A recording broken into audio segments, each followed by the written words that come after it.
Happy birthday to you.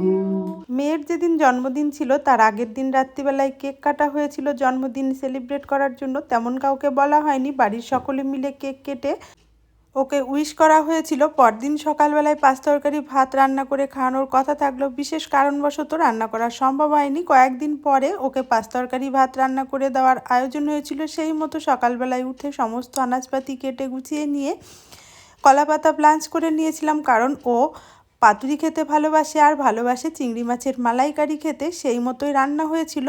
আর জন্মদিন মানেই পায়েস রান্না করা হয়েছিল নলেন গুড় দিয়ে। সমস্ত রান্নাবান্না কমপ্লিট করে জন্মদিনের থালাটা খুব সুন্দর করে সাজিয়ে দিয়েছিলাম টেবিলে। তারপর ওকে খেতে দিয়ে আশীর্বাদ করেছিলাম বাড়ির সকলে মিলে। আজকের মিনি ব্লগটুকু এটুকুনই ছিল। কেমন হলো জানাবেন। ভালো লাগলে মাই কোজি লাইফস্টাইল চ্যানেলটি সাবস্ক্রাইব করার অনুরোধ জানালাম। ভিডিওটি দেখার জন্য ধন্যবাদ।